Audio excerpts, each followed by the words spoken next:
only I attended my husband's funeral. Not our son, not our daughter, not a single grandchild, just me beside his coffin while the wind knifed across the chapel courtyard, a restless, metallic cold that seemed eager to escape the place as much as everyone else did. The funeral director stood stiffly near the doors, his gaze ricocheting between the rows of empty seats and my face. He cleared his throat once, then again, as if the sound might conjure a congregation out of thin air. "Would you like us to wait a few more minutes, Mrs. Holloway?" he asked, voice pitched low, deferential. "No," I said. "Begin." George would have despised a delay. Even at the end, he kept time like a soldier. Pills down to the minute, evening news at precisely 6, slippers squared neatly by the bed before lights out. A man of ritual, a man of quiet dignity.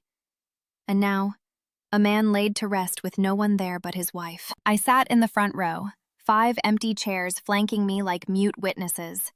The pastor's voice wandered through scripture without weight, syllables sliding over polished wood and bright flowers that felt too loud for grief and far too glossy for George.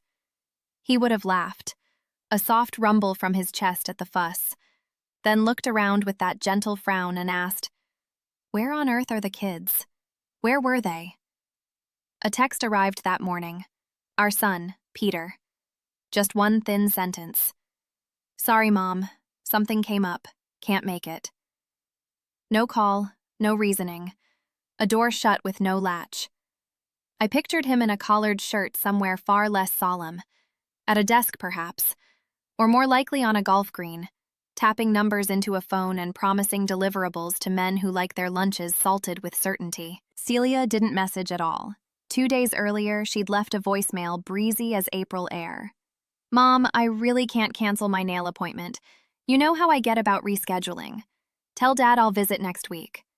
Next week. As if death kept office hours and would pencil her in between brunch and Pilates. After the short service, I followed the pallbearers alone. I didn't cry. Not because sorrow was absent, but because there is a grief so dense it sinks and anchors inside you, and movement becomes a kind of betrayal.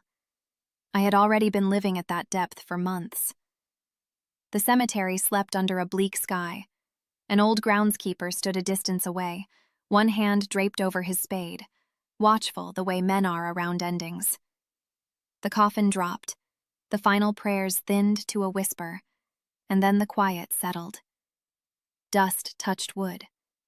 Wood accepted silence. When the others drifted off, the director, the pastor, the driver with keys that sounded too loud, I stayed. My heels eased into soft ground while wind tugged the hem of my coat. The headstone would come later. For now, a small metal plaque. George Holloway, beloved husband, father, forgotten. That last word pressed into me like a pebble in a shoe you can't remove. Forgotten. Back home, the quiet had its own teeth. His recliner still faced the window. His slippers waited, paired and patient. The remote lay where his hand had left it. I stared until my eyes went vague and my breath slowed. Then I opened a bottle of good wine I always saved for guests who never stayed quite as long as conversation needed, and poured a generous glass. On habit more than interest, I picked up my phone and opened Instagram. Celia's page, open to the world, glowed with a photo from 2 hours earlier. 4 women in mid-laughter, tall glasses glittering in brunch light. Girls' brunch, bottomless mimosas, living our best lives. Peter's latest post had a different shine. 9th hole, blue sky burnished with sunlight, a driver posed like a promise. Killer swing, perfect weather, deals made. The screen blurred.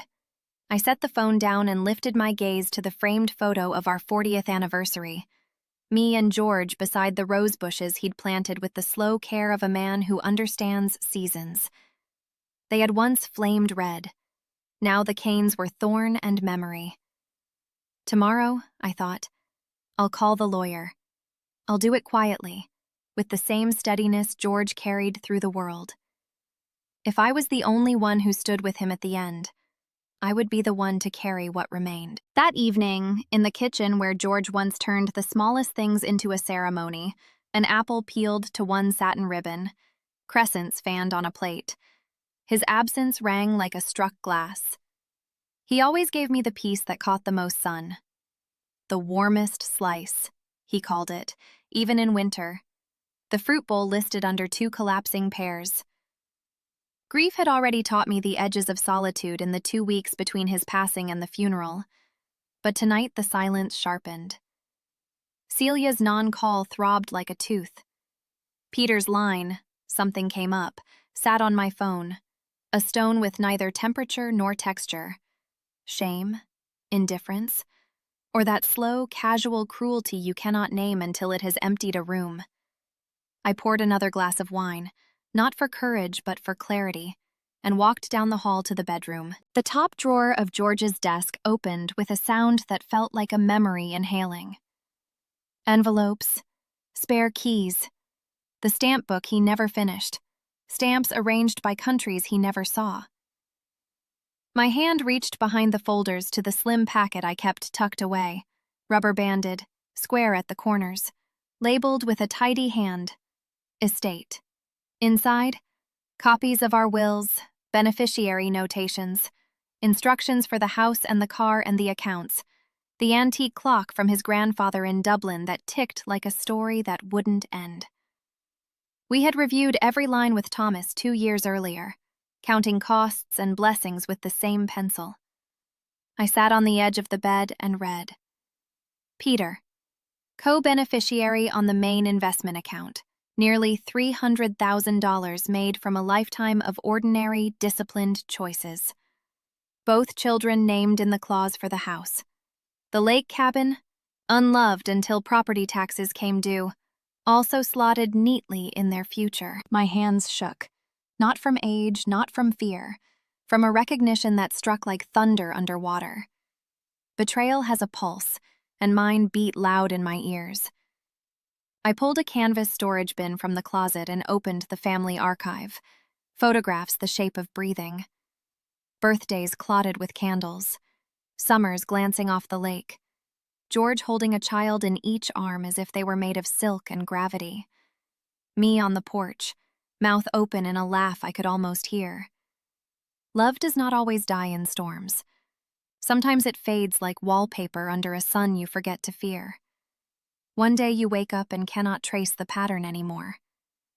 I paused at a photo of George and Peter on a dock, Peter small as summer grass, George pointing out at a slick of silver on smooth water, pride softening all his edges. That man deserved better than an empty chapel and digital silence. I reached for the phone and called Thomas. Voicemail, of course. Thomas, it's May Holloway. I need to amend my will urgently. Please ring me in the morning. At dawn, I trimmed the roses, clipping back what had surrendered to cold. Pruning is the most honest form of love I know. This goes so that that may live. Thomas's office smelled faintly of eucalyptus and paper, time stored in legalese. He'd been ours for 3 decades. Mortgage and business license, lake deed, the estate plan, all those lines that become a life when strung together in black ink.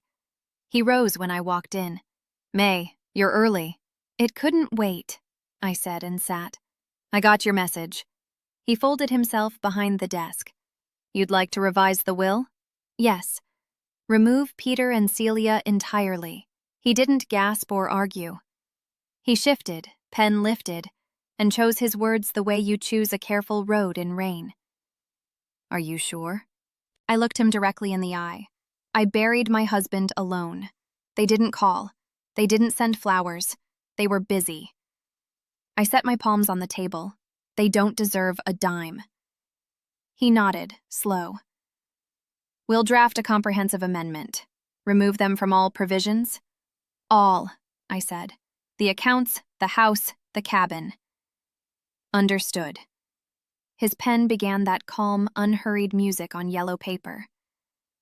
And you'd like to designate a new beneficiary? Ethan, I said, the only one who came without being called. The boy who mowed my lawn in July so I wouldn't sweat into dizziness. Who brought me library books and asked my opinion like it mattered. Who told me once, unprompted, Grandma, I like talking to you more than kids my age. A trust for Ethan, Thomas repeated. We can structure it irrevocably. Limited distributions for education and health. Full control at 30. Perfect. We worked an hour through instruments and clauses, through the architecture of what would remain.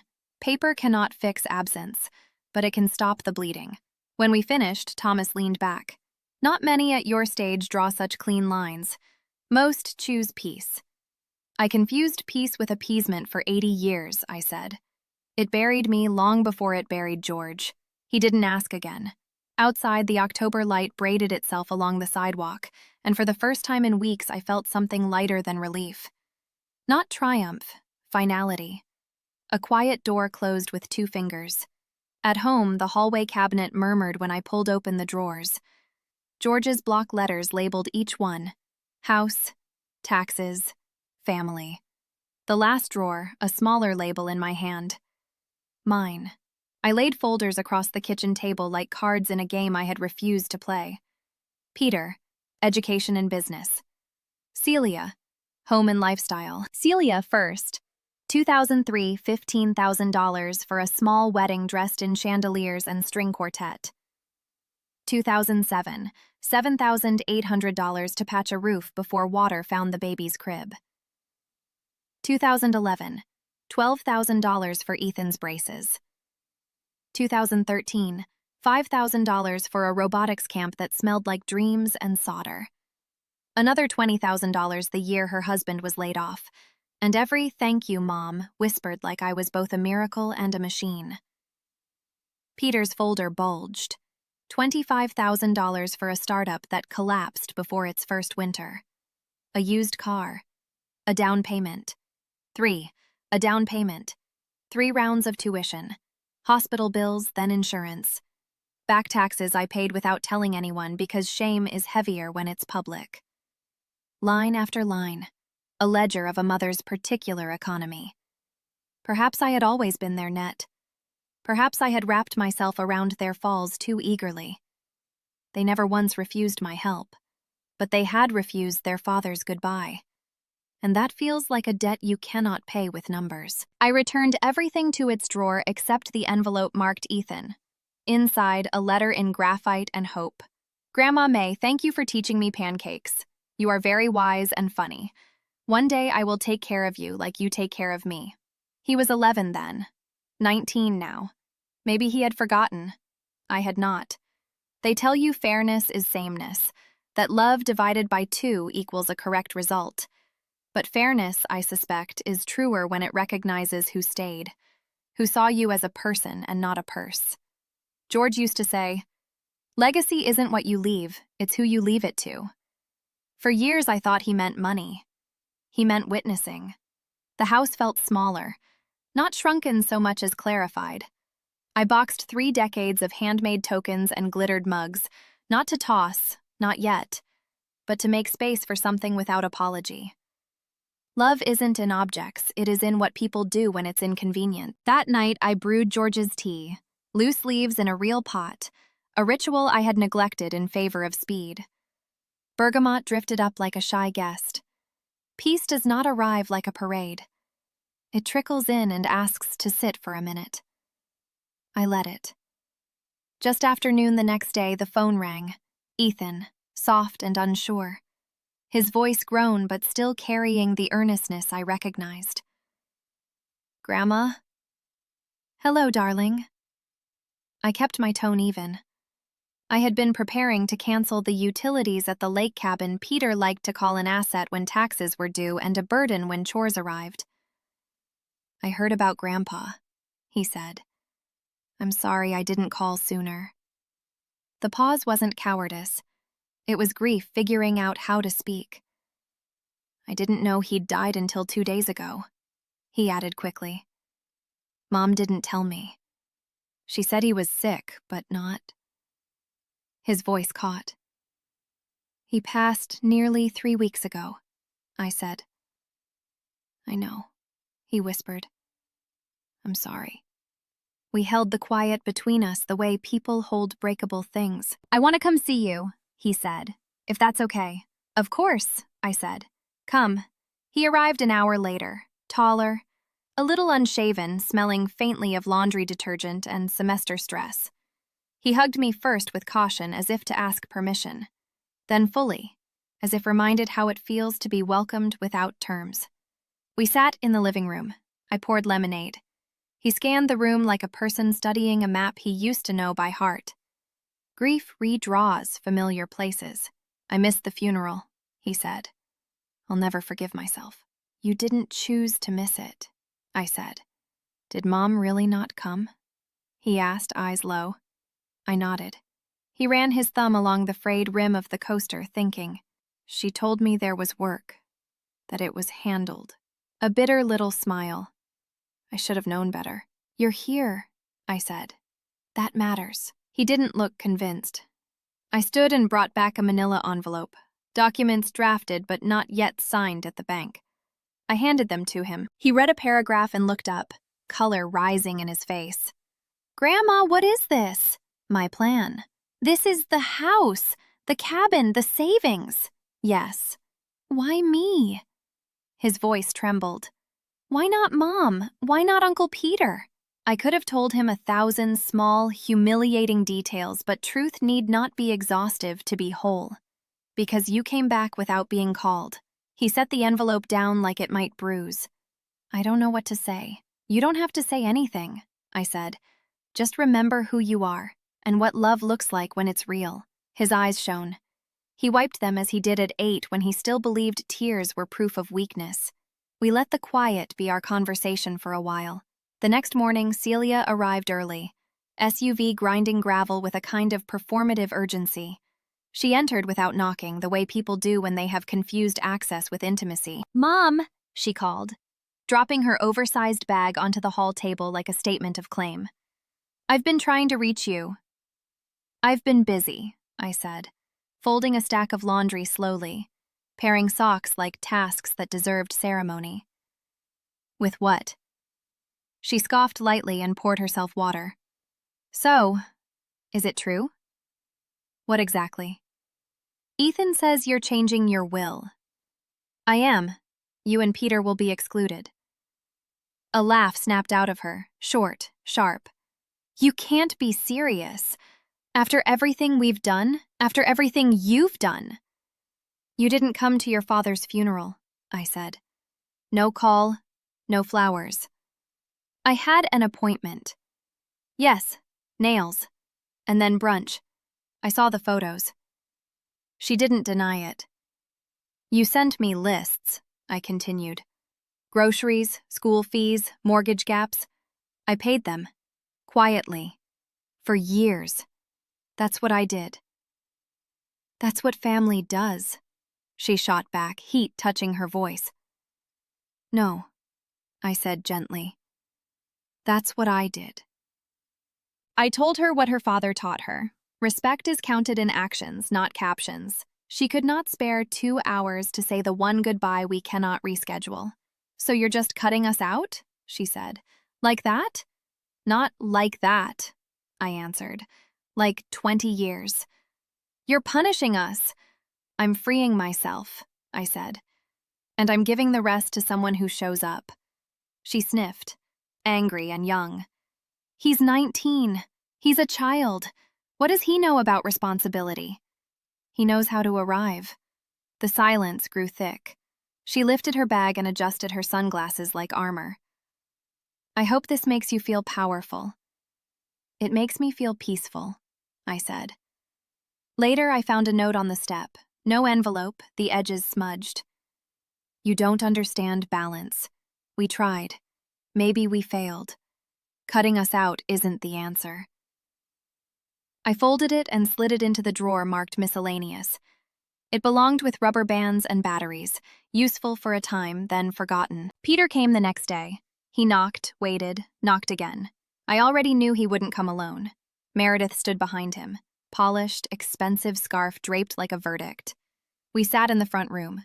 They kept their coats on, a small rudeness people think looks like efficiency. I talked to Celia, Peter said, and Ethan. I imagined you did. Meredith crossed her legs delicately so the diamonds could catch sunlight. "We understand this is an emotional time," she began, voice smooth as glass. "These decisions don't have to be hasty." "You didn't come to his funeral," I said. "I had an international client dinner," she replied calmly, as if the word international bore absolution in its syllables. Peter wet his lips. "Mom, I should have called. I should have come. I just didn't know how to, you know." "No," I said. "You hoped if you stayed still long enough, grief would choose another house." I told them I had sat alone in a room his father built while the earth received him. "We're not saying you can't change your will," Meredith said. "But Ethan is 19. He's susceptible." "To whom?" I asked. She held my gaze and did not answer. Peter leaned forward. "I know I've disappointed you, but this is extreme." "What's extreme," I said evenly, "is treating your parents as optional." "So that's it?" he asked. "We're cut off?" "You cut yourselves off," I said. "I'm just acknowledging facts." Meredith stood. "This could get complicated. Legally." "It won't," I said. "The paperwork is clean, the lawyer is competent, and the decision has ripened." They left with careful politeness. Only after the door closed did my hands begin to shake. Not from doubt, from release. At the bank, lemon cleaner and low voices, the receptionist stood the moment she saw me. "Mrs. Holloway, Mr. Jansen will be right with you." Richard's office held glass and walnut and a single framed photo of a dog George would have liked for its honesty. "I understand you want to finalize changes," he said. "I've made them," I replied. "I want them executed without friction." He skimmed the file. Beneficiaries revoked, accounts shielded, trust structured. "It's a significant shift." "I'm a significant woman." He smiled. "Safeguards," I added. "No appeals, no family advisors leaning on him 3 years from now." "We can design the trust that way," he said. "Education, housing, health until 30, then structured control."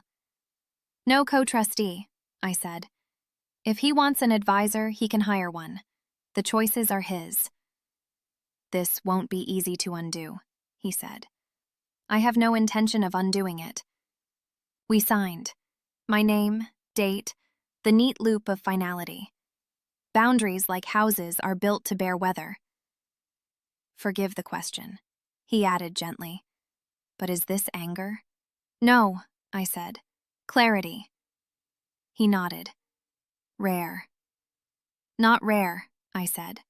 Late. Outside, the light felt rinsed. Across the street, the coffee shop we used to favor thrummed with young staff and loud playlists. I went in anyway, ordered a cappuccino, and took the window seat. 1 whole hour belonged to no one but me. They say later years are quiet.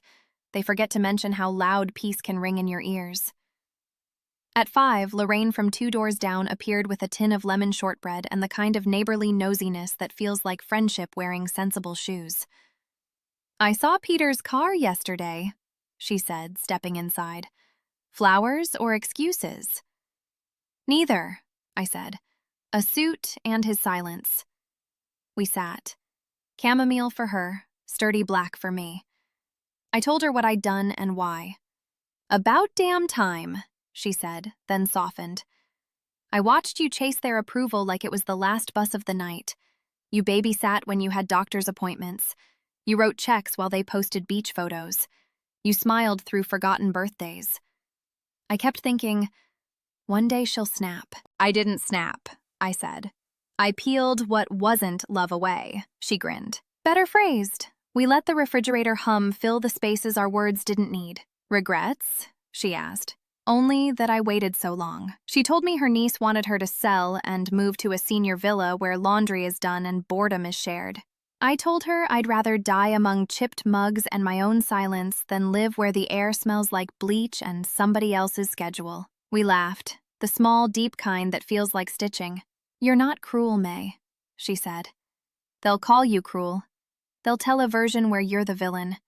But they won't say you kept them afloat while they asked if the water was the right temperature." My eyes warmed. I let them. That night I found an old letter from George tucked in the back of a drawer. This house is never empty with you in it.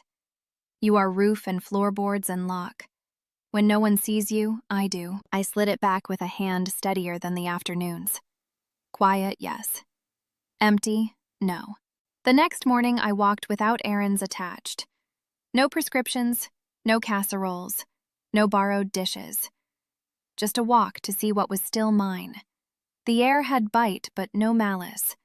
I wore George's windbreaker, too big, cuffs frayed, and let it settle over me like a remembered song. I traced the block. The Mapleton's stubborn blue shutters. The Wilsons' porch swing with its same creak George always promised we'd fix on ours first. Neither was ever fixed, and neither needed to be, it turned out. At the park, I sat beneath the elm split by the '99 storm, still leaning, still alive. Two young mothers steered strollers and traded sleep schedules. They didn't look my way. I didn't need them to. A woman around 40 with a face arranged by effort sat at the far end of my bench. "You come here often?" she asked the grass. "Used to," I said. "Before people stopped needing rides and casseroles." She laughed softly. "That sounds like peace." We talked 15 minutes about unimportant specifics and important feelings. When she waved and rounded the curve, something in my chest clicked open, like frost releasing a latch. That evening, I cooked like ceremony. Roast chicken, potatoes, rosemary from the garden George once tended like prayer. I set a single place. I lit a candle, not for guests, but for grace. Radio low, the same station George had loved even when it talked too much around the music. After, I washed and dried each plate and fork as if polishing a day. Then I did something I had not done in decades. I put on an old record. The needle skipped, just as George used to say it would. More charm with a scratch. And I danced. Not elegantly, not long, but enough. My knees announced 79. My heart refused to hear them. When I cleaned the fireplace, clearing last winter's ash, a small folded paper fell from the kindling basket. George's hand. "Keep dancing, even if it's only in the kitchen. The world will try to make you forget who you are. Don't let it." He had known. Perhaps not dates or details, but he had known the test. I slept with the window cracked an inch, cold with the clean of leaf and time. Under the quilt I sewed in '84, I realized how long I had mistaken exhaustion for virtue. Peace will do as a better measure. This was good tired, earned tired, the kind that comes from unshouldering a weight no one else acknowledges. I didn't expect Meredith alone. No car in sight. No Peter with rehearsed contrition. She held a store-bought pie like an apology she didn't know how to make. "It's Apple," she said at the door, and for once her voice had corners. I let her in because curiosity is sometimes kinder than refusal. She studied the hallway photographs and lingered on the coat rack George built in '81. The peg Peter broke as a child and lied about. George never fixed it. "Part of the story," he'd said. We stood in the kitchen. I did not offer tea. I did not rush the silence. "I didn't come to ask for anything," she said. "Good," I said. "I heard about the trust, about the house." She interlaced her fingers. "I wanted to say thank you." "For what?" "For not leaving it to Peter." She lifted her eyes. For the first time in all the years I had known her, something like truth sat there. "He never learned to stand on his own. I tried to prop him up, and so did you. And now that posture is who he is. That's not on you alone." I held the counter, not for balance, but to feel the wood beneath my hand. "You'll be blamed for this," she said. "They'll make a theater of it. But you're the one who held the ceiling while they complained the shade didn't match the rug." "Why tell me now?" I asked. "Because I'm tired too," she whispered. She set a worn photo on the table. Ethan at 5 on my old swing, cheeks apple red from winter sun. "He loves you," she said. "I hope he knows what a rare thing that is." At the door, she paused. "Don't let them take your peace, May. They've taken enough." The pie went into my fridge. It would be good with tea tomorrow. A week later, Thomas's letter arrived, formal and final. Trust active. Deeds revised. Ethan's name where Peter's and Celia's had been. No trumpets. No confetti. Just a book finally closed after too many draft endings. I carried the envelope into the garden. The roses had surrendered with dignity, the phrase George favored for every tired thing that gave its last to beauty. Letting go isn't defeat if it's done with care. What rose in me wasn't relief or pride. It was permission. To begin again with small things. I pulled the sewing machine from its box, oiled the wheel, threaded the bobbin the way my mother taught me with her hands around mine. The curtains I made for the kitchen were bright blue and badly matched, seams wandering like a river. They were imperfect and honest. They were mine. The next morning, I made pancakes from scratch and set 2 plates. Ethan kept his word, arrived just after 9 carrying groceries I hadn't requested. "Thought you might want something fresh," he said, a little shy. "Want to learn?" I asked, ladle hovering. "I do," he said, and meant it. I showed him how to test the pan with a dot of water, how to fold the batter without beating out the air, how to flip without fear. He listened the way very few people do, without planning his reply. "You're good at this," he said around a mouthful. "I've had time to practice." He looked around our kitchen with a surveyor's eye. "I think this place could be something," he said. "Not just kept, used. Maybe we host people who need a quiet room, or workshops, a garden, a space to learn how to make or fix things."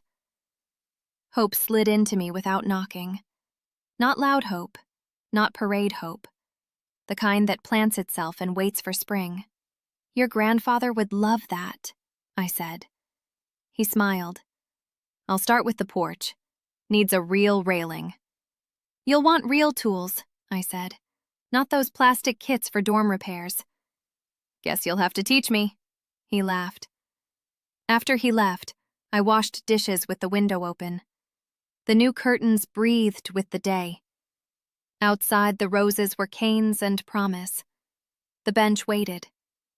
The maples stood bare but not broken. For the first time since the funeral, I felt no weight, only the outline of what could be built in its place. The first snow came like sifted sugar, just enough to sketch the season onto the grass. Ethan measured the front steps, talking softly to himself like George used to. Arithmetic, angles, little murmurs of intention. A month had passed since the papers. The world didn't clap. It rarely does for the right things.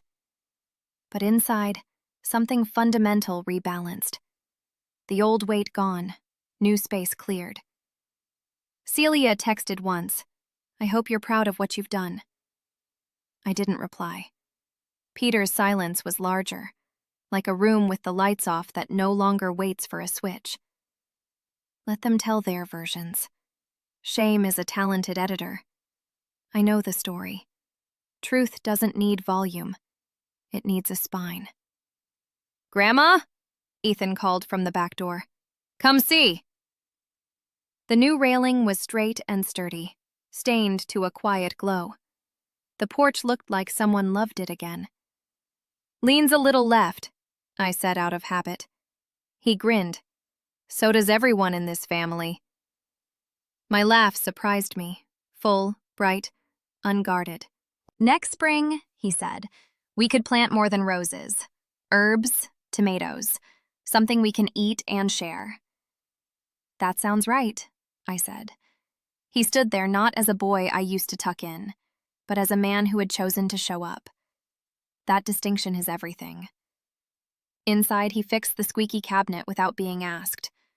I showed him the breaker box and taught him how to label circuits properly, because the world is kinder when you can find what you're looking for before it goes dark. We filled the afternoon with small, necessary tasks that never make it to photo albums, but build the spine of a life. That night, after he left, I wrote another letter. This one to the earlier version of me. "You stayed longer than was fair to you. You bent so far to fit that you forgot the outline of your own name. You spoke gently where you should have stood tall. You gave where a boundary would have been holier. Still, you loved courageously. That is not error. That is the root of your grace.